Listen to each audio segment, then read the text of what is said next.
Winnie-the-Pooh, Winnie-the-Pooh. Hi everyone and welcome to part 2 of Winnie-the-Pooh. And today we're going to read 3 chapters. So let me get started with Winnie-the-Pooh. So today's 3 chapters are about Piglet and Eeyore and and Pooh, of course.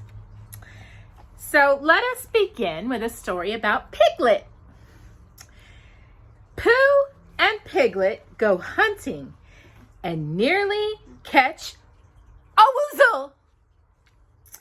So let us begin. The Piglet lived, Jocelyn, in a very grand house in the middle of a beech tree. And the beech tree was in the middle of the forest. And the Piglet lived in the middle of the house. Next to his house was a piece of broken board which had Trespassers W on it. When Christopher Robin asked the Piglet what it meant, he said it was his grandfather's name and had been in the family for a really long time.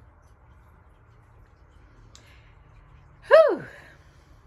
Christopher Robin said you couldn't be called Trespassers W, and Piglet said, yes, you could because his grandfather was. And it was short for Trespassers Will, which was short for Trespassers William. And his grandfather had 2 names in case he lost one. Trespassers after an uncle and William after Trespassers. I've got 2 names, said Christopher Robin carelessly. Well, there you are. That proves it, said Piglet. One fine winter's day when Piglet was brushing away the snow in front of his house, he happened to look up, and there was Winnie-the-Pooh.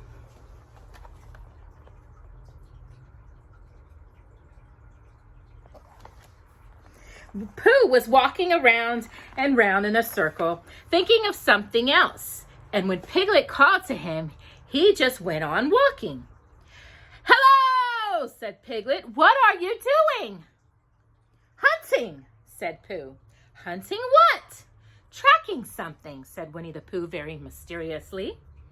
Tracking what? Said Piglet, coming closer. That's just what I asked myself. I asked myself what? What do you think you'll answer? I shall have to wait until I catch up with it, said Winnie-the-Pooh. Now look there. He pointed to the ground in front of him. What do you see there? Tracks, said Piglet. Paw marks. He gave a little squeak of excitement. Oh, Pooh, do you think it's a woozle? It may be, said Pooh. Sometimes it is, and sometimes it isn't. Right, Jocelyn? You never can tell with paw marks.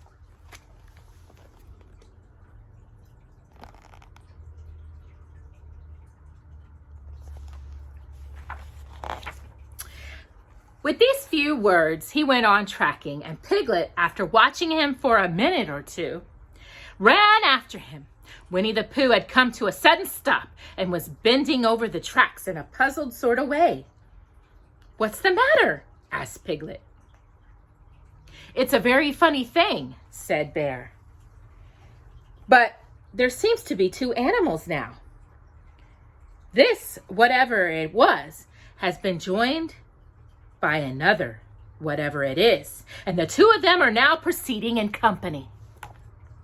Would you mind coming with me, Piglet, in case they turn out to be hostile animals? Piglet scratched his ear in a nice sort of way and said that he had nothing to do until Friday. So off they went together. There was a small spiny of a large tree just there, and it seemed as if the 2 wuzzles, if that is what they were, had been going round this spiny so round, this spiny went Pooh and Piglet after them. Piglet passing the time by telling Pooh what his grandfather Trespasses W had done to remove stiffness after tracking, and how his grandfather Trespasses W had suffered in his later years from shortness of breath and other matters of interest. I'm sorry if you hear a dog barking in the background. And Pooh wondering what a grandfather was like, and if perhaps this was two grandfathers they were after now, and if so, whether he would be allowed to take one home and keep it, and what Christopher Robin would say, and still the tracks went on in front of them. Suddenly, Winnie-the-Pooh stopped Jocelyn and pointed excitingly in front of him. "Look!" "What?" said Piglet with a lump. And then, to show that he hadn't been frightened, he jumped up and down once or twice in an exciting sort of way. "The tracks!" said Pooh. "A third animal has joined the other two."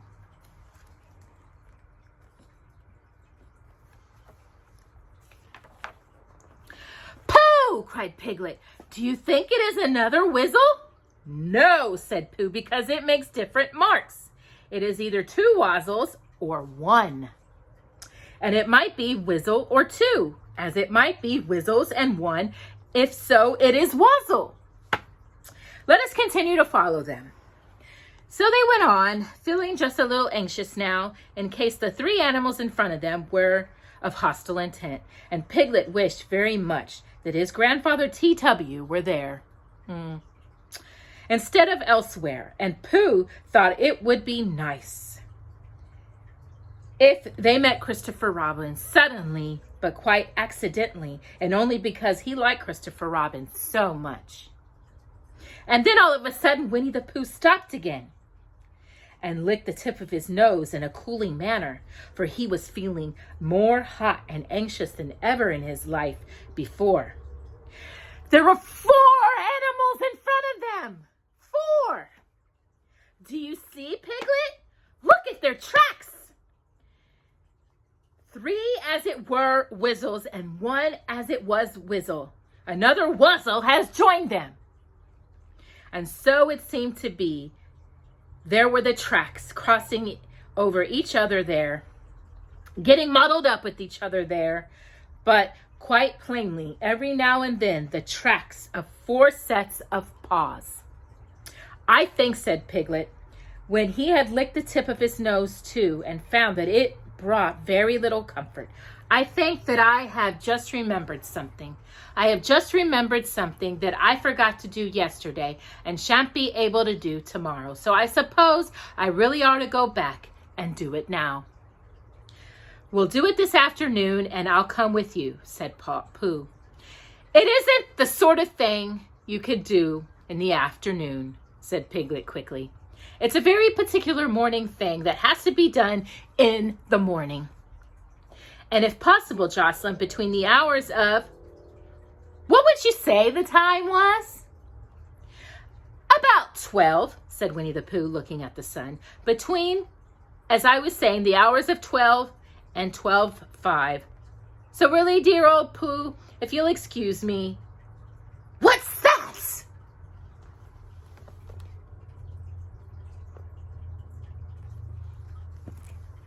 Pooh looked up at the sky, and then, as he heard the whistle again, he looked up into the branches of the big oak tree. And then he saw a friend of his. "It's Christopher Robin, Jocelyn," he said. "And then you'll be all right," said Piglet. "You'll be quite safe with him. Goodbye." And he trotted off home as quickly as he could, very glad to be out of all the danger again. Christopher Robin came slowly down his tree. "Silly old bear."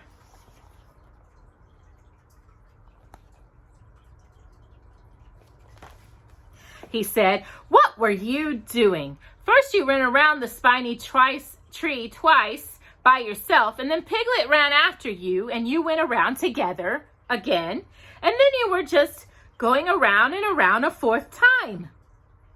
"Wait a moment," said Winnie-the-Pooh, holding up his paw. He sat down and thought, in the most thoughtful way he could think. Then he fitted his paw into one of the tracks. And then he scratched his nose twice and stood up. "Yes," said Winnie-the-Pooh. "I see now," said Winnie-the-Pooh. "I have been foolish and deluded," said he, "and I am a bear of no brain at all." "You're the best bear in all the world," said Christopher Robin soothingly. "Am I?" said Pooh hopefully, and then he brightened up suddenly. "Anyhow," he said, "it is nearly lunchtime." So he went home for it.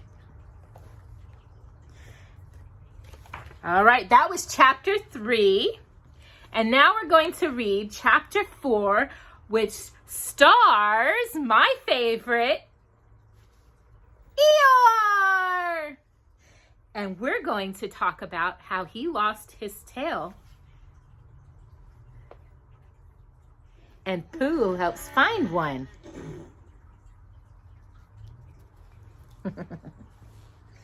So let us begin. Jocelyn's comes off too.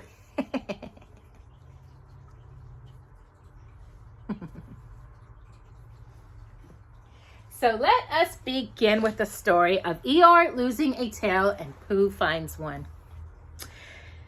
The old gray donkey Eeyore stood by himself in a thirsty corner of the forest, his front feet well apart, his head on one side, and thought about things. Sometimes he thought sadly to himself. "Why?" said sometimes he thought. "Wherefore?" And sometimes he thought, "Inasmuch as which?" And sometimes he didn't quite know what he was thinking about. So when Winnie-the-Pooh came stumbling along, Eeyore was very glad to be able to stop thinking for a while in order to say, "How do you do?" in a gloomy manner to him. "And how are you?" said Winnie-the-Pooh. Eeyore shook his head from side to side.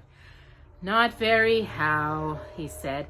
"I don't seem to have felt at all how for a long time." "Dear, dear," said Pooh, "I'm sorry about that. Let's have a look at you." So Eeyore stood there gazing sadly at the ground, and Winnie-the-Pooh walked all around him once. Jocelyn, "Why, what's happened to your tail?" he said in surprise.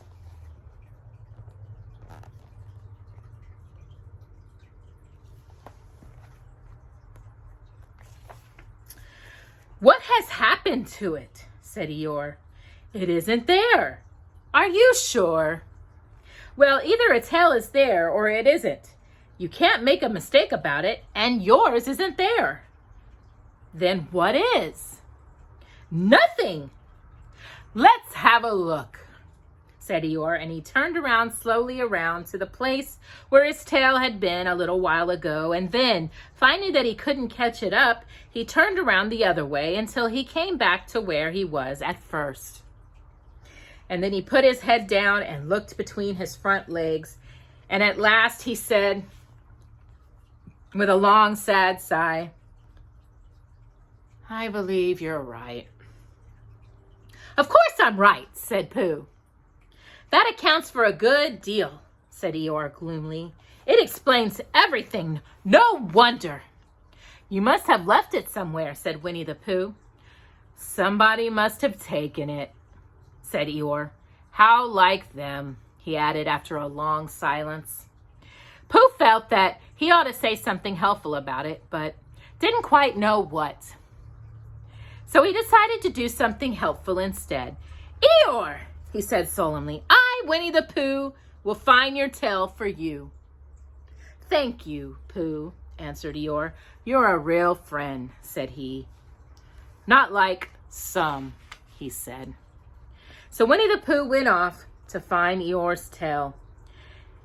It was a fine spring morning in the forest as he started out. Little soft clouds played happily in the blue sky, skipping from time to time in front of the sun as if they had come to put it out, and then sliding away suddenly so that the next might have his turn.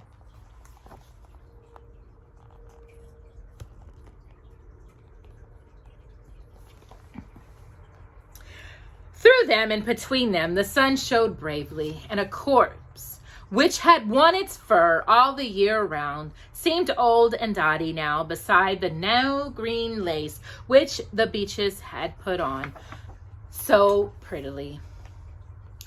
Through corpse and spiny marched Bear, down open slopes of gorse and heather, over rocky beds of streams and upstream banks of sandstone, into the heather again, and so at last, tired and hungry, to the 100-acre wood, for it was in the 100-acre wood that Owl lived. And if anyone knows anything about anything, said Bear to himself, Jocelyn, it's Owl who knows something. About something, he said. Or my name's not Winnie-the-Pooh, he said, which it is, he added. So there you are.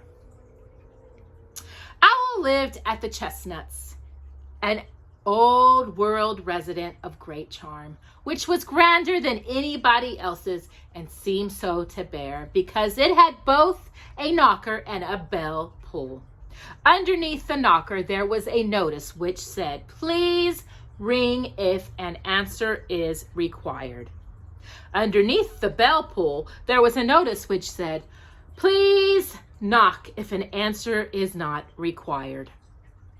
These notices had been written by Christopher Robin, who was the only one in the forest who could spell. For Owl, wise though he was in many ways, able to read and write and spell his own name, woe, yet somehow went all the pieces over delicate words like measles and buttered toast.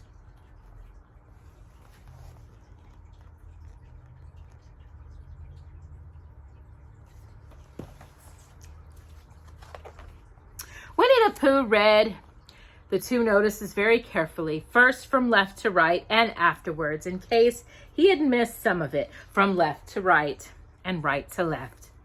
And then, to make quite sure, he knocked and pulled the knocker, and he pulled and knocked the bell rope. And he called out in a very loud voice, "Owl, I require an answer." "It's Bear speaking." And the door opened and Owl looked out. "Hello, Pooh," he said. "How's things?" "Terrible and sad," said Pooh, "because Eeyore, who is a friend of mine, has lost his tail. And he's moping about it. So could you very kindly tell me how to find it for him?" "Well," said Owl, "the customary procedure in such cases is as follows." "What does crustamony pressicake mean?" said Pooh. "For I am a bearer of very little brain, and long words bother me." "It means the thing to do. As long as it means that, I don't mind," said Pooh humbly. "The thing to do is as follows. First, issue a reward. Then—" "Just a moment," said Pooh, holding up his paw. "What do we do with this? What you were saying. You sneezed just as you were going to tell me." "I didn't sneeze." "Yes, you did, Owl." "Excuse me, Pooh, I didn't. You can't sneeze without knowing it." "Well, you can't know it without something having been sneezed." "Well, what I said was, first, issue a reward." "You're doing it again," said Pooh sadly. "A reward," said Owl very loudly. "We write a notice to say that we will give a large something to anybody who finds Eeyore's tail." I see, said Pooh, nodding his head. "Talking about large somethings," he went on dreamily, "I generally have a small something about this time in the morning." And he looked wistfully at the cupboard in the corner of Owl's parlor. "Just a mouthful of condensed milk or whatnot, with perhaps a lick of honey." "Well then," said Owl, "we write out this notice and we put it up all over the forest." "A lick of honey," murmured Bear to himself, or not, as the case may be." And he gave a deep sigh and tried very hard to listen to what Owl was saying. But Owl went on and on, Jocelyn, using longer and longer words until at last he came back to where he started. And he explained that the person to write out this notice was Christopher Robin. It was he who wrote the ones on my front door for me. Did you see them, Pooh? For some time now, Pooh had been saying yes and no in turn, with his eyes shut, to all that Owl was saying.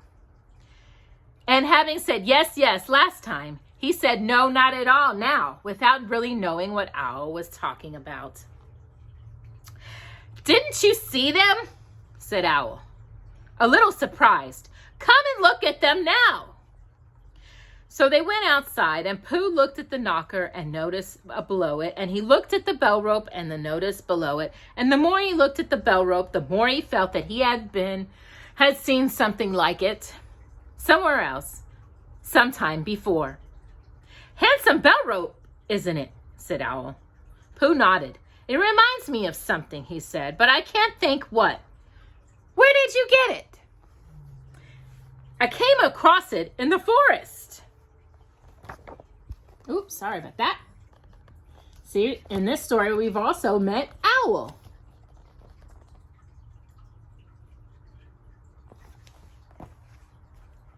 It was hanging over a bush, and I thought at first somebody lived there, so I rang it, and nothing happened. And then I rang it again very loudly, and it came off in my hand. And as nobody seemed to want it, I took it home.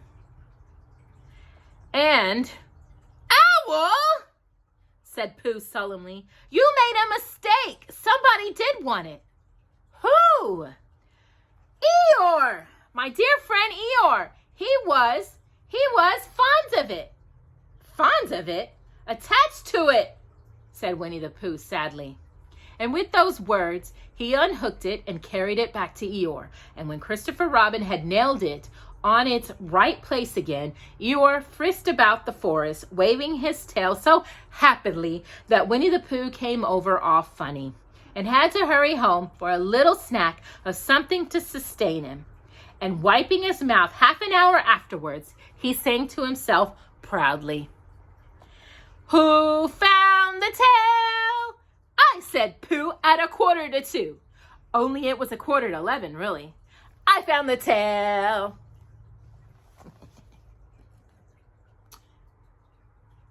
Eeyore got his tail back. Owl was using it as his pull cord on his bell. All right, one more chapter and then we'll be done for this week. And this one has its own Winnie-the-Pooh movie. We are going to be reading chapter 5, and it's Piglet Meets the Humphalump. So let us begin. One day, when Christopher Robin and Winnie-the-Pooh and Piglet were all talking together, Christopher Robin finished the mouthful he was eating and said carelessly, I saw a Humphalump today, Piglet. What was he doing? Asked Piglet. Just lumping along, said Christopher Robin. I don't think he saw me. I saw one once, said Piglet. At least I think I did, he said. Only perhaps it wasn't. So did I, said Pooh, wondering what a Humphalump was like. You don't often see them, said Christopher Robin carelessly. Not now, said Piglet. Not at this time of year, said Pooh.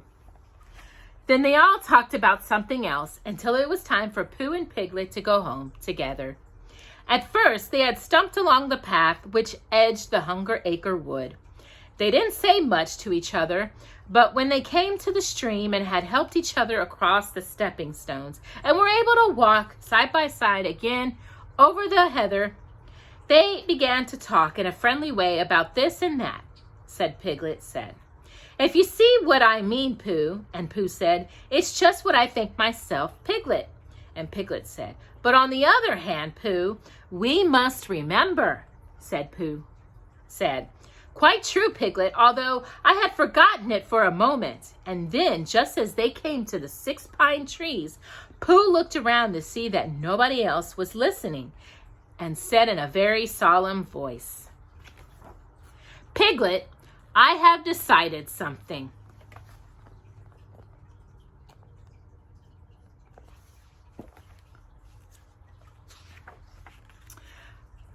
What have you decided, Pooh?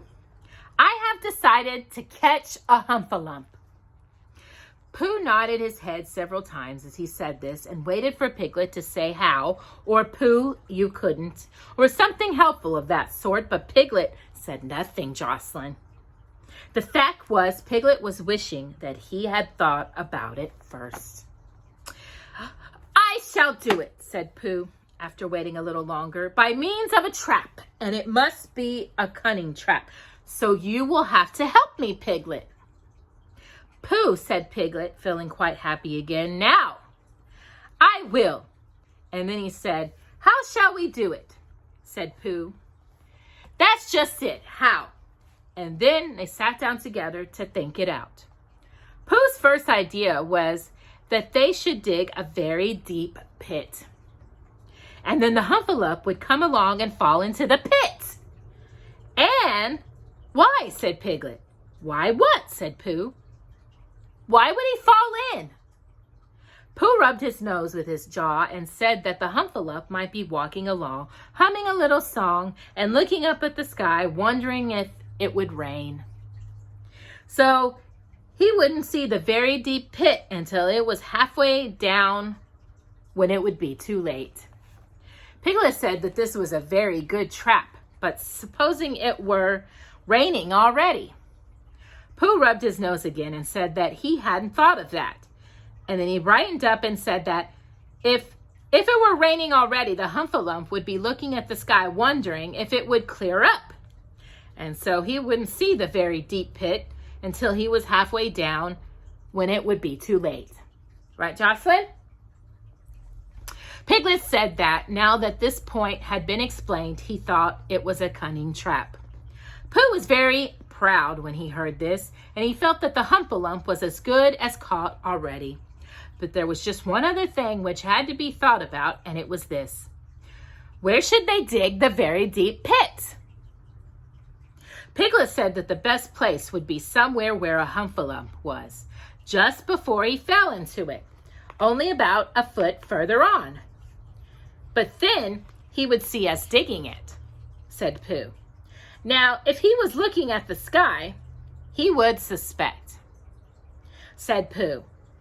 If it happened to look down, he thought for a long time and then added sadly, it isn't as easy as I thought. I suppose that's why Humpalumps hardly ever get caught. That must be it, said Piglet.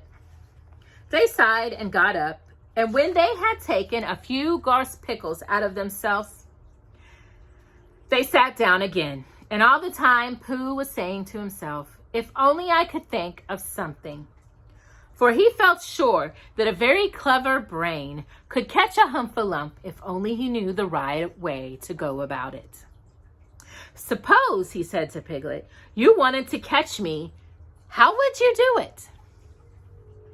Well, said Piglet, I would do it like this. I should make a trap, and I should put a jar of honey in the trap, and you would smell it, and you would go after it, and I would go in after it, said Pooh excitingly.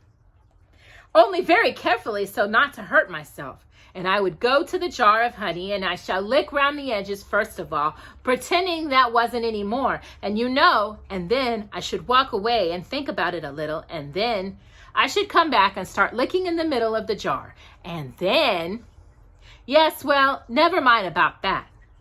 There you would be, and there I should catch you. Now, the first thing to think of is, what do Humpalumps like?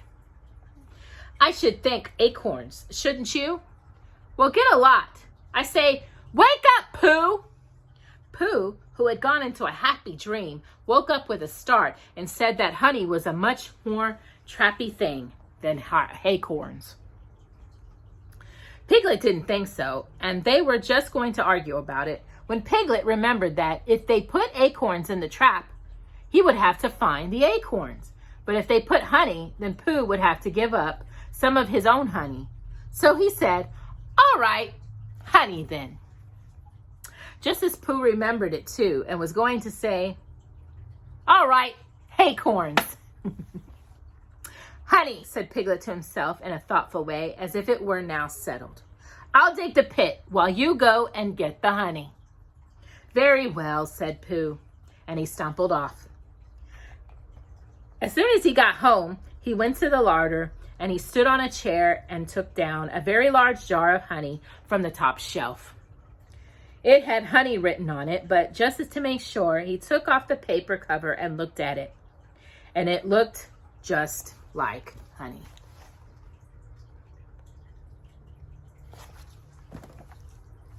But you can never tell, said Pooh. I remember my uncle saying once that he had seen cheese just this color. So he put his tongue in and took a large lick.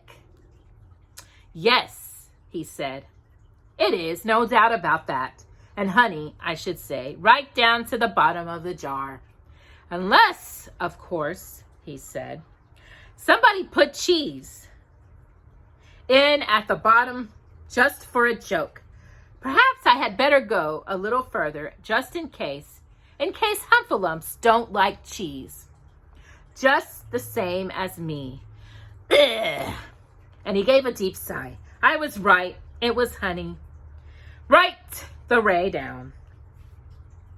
Having made certain of this, he took the jar back to Piglet, and Piglet looked up from the bottom of his very deep pit and said, got it?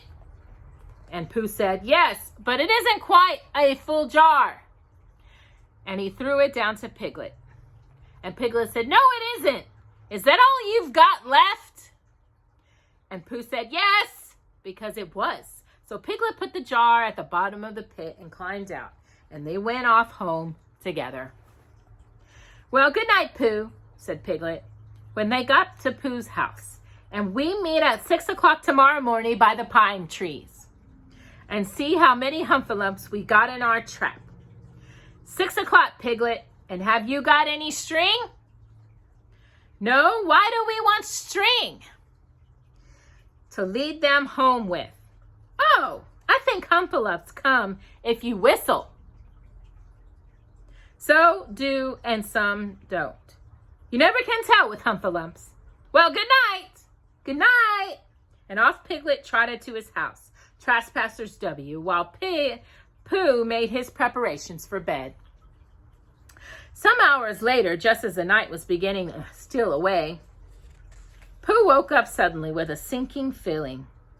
He had had that sinking feeling before, and he knew what it meant. He was hungry. So he went to the larder, and he stood on a chair and reached up to the top shelf, Jocelyn, and found nothing. That's funny, he thought. I know I had a jar of honey there. A full jar, full of honey right to the top. And it had honey written on it. So that I should know it was honey.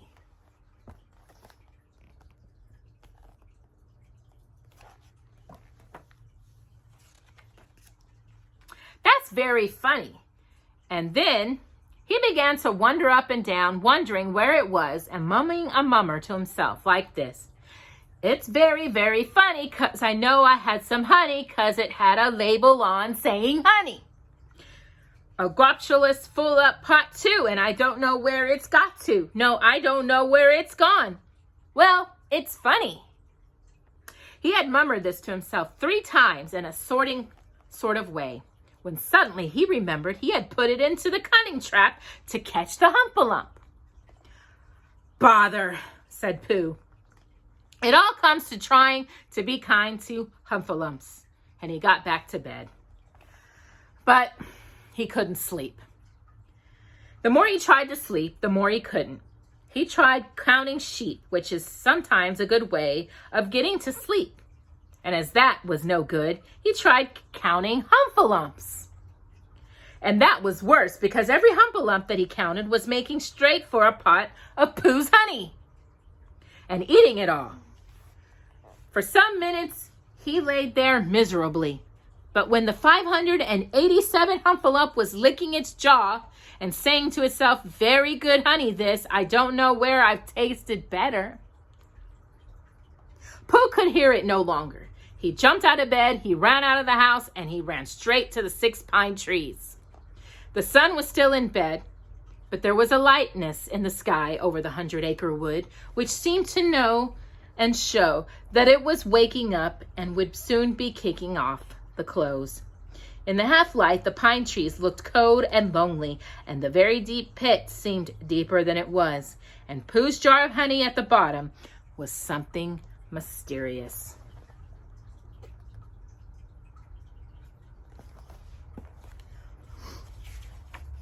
A shape, and no more. But as he got nearer to his nose, told him that it was indeed honey, and his tongue came out and began to polish up his mouth, ready for it. "Bother," said Pooh, as he got his nose inside the jar. "A Hufflepuff has been eating it." And then he thought a little and said, "Oh no, I did. I forgot." Indeed, he had eaten most of it, but there was a little left at the very bottom of the jar. And he pushed his head right in and began to lick. By and by, Piglet woke up. As soon as he woke, he said to himself, "Oh!" Then he said bravely, "Yes!" And then still more bravely, "Quite so." But he didn't feel very brave, for the word which was really jiggling about in his brain was Humphalumps. What was a Humphalump like? Was it fierce? Did it come when you whistled, and how did it come? Was it fond of pigs at all, Jocelyn? If it was fond of pigs, did it make any difference what sort of pig? Supposing it was fierce with pigs, would it make any difference if the pig had a grandfather called Trespassers Williams?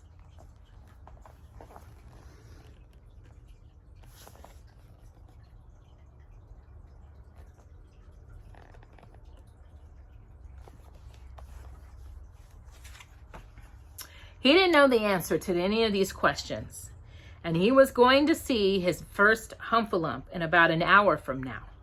Of course, Pooh would be with him, and it was much more friendly with two. But suppose Humphalumps were very fierce with pigs and bears. Wouldn't it be better to pretend that he had a headache and couldn't go up to the 6 pine trees this morning? But then suppose that it was a very fine day and there was no Humphalump in the trap. Here he would be in the morning in bed, simply wasting his time for nothing. What should he do, Jocelyn? And then he had a clever idea. He would go up very quietly to the 6 pine trees now, peep very cautiously into the trap, and see if there was a Humphalump there. And if there was, he would go back to bed, and if there wasn't, he wouldn't. So off he went. At first he thought that there wouldn't be a Humphalump in the trap, and then he thought that there would be, and as he got nearer, he was sure that there were, because he could hear it Hufflepuffing about like anything. "Oh dear, oh dear, oh dear," said Piglet to himself, and he wanted to run away, but somehow having got so near, he felt that he must just see what a Humphalump was like. So he crept to the side of the trap and looked in, and all the time Winnie-the-Pooh had been trying to get the honey jar off his head. The more he shook it, the more tightly it stuck. "Bother," he said inside the jar, and "Oh, help," and mostly "ow." And he tried bumping it against things, but as he couldn't see what he was bumping it against, it didn't help him at all. And he tried to climb out of the trap, Jocelyn, but he could see nothing but jar and not much of that. He couldn't find his way, so at last he lifted up his head, jar and all, and made a loud, roaring noise of sadness and despair. And it was at that moment that Piglet looked down. "Help! Help!" cried Piglet. "A Humphalump! A horrible Humphalump!" And he scrambled off as hard as he could, still crying out, "Help! Help!"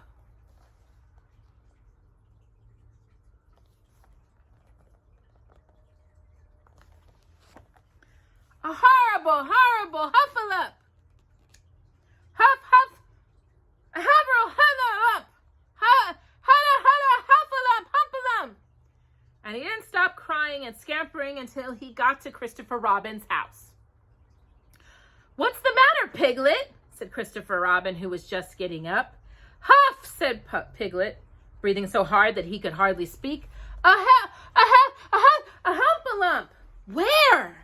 Up there, said Piglet, waving his paw. What did it look like? Like it had the biggest head you ever saw, Christopher Robin. A great enormous thing, like nothing. A huge big, well, like I don't know, like an enormous big nothing, like a jar. Well, said Christopher Robin, putting on his shoes, I shall go and look at it. Come on.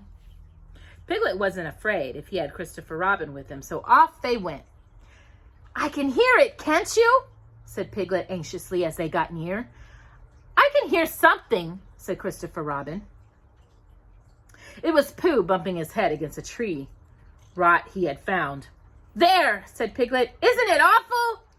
And he held on tight to Christopher Robin's hand. Suddenly, Christopher Robin began to laugh, and he laughed, and he laughed, and he laughed. And while he was still laughing, crash went the Humphalump's head against the tree root. Smash went the jar, and out came Pooh's head again. Then Piglet saw that the foolish Piglet had been, and he was so ashamed of himself that he went and ran straight off home and went to bed with a headache. But Christopher Robin and Pooh went home to breakfast together. Oh, Bear, said Christopher Robin, how do I love you? So do I, said Pooh.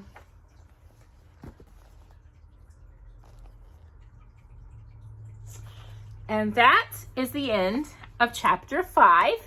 And that is the end of this week's Pooh stories. Next week, we'll be reading 3 more Pooh stories. And we are going to read more about Eeyore. And let's see who else. We got more on Eeyore. And we're going to finally meet Kanga and Baby Roo.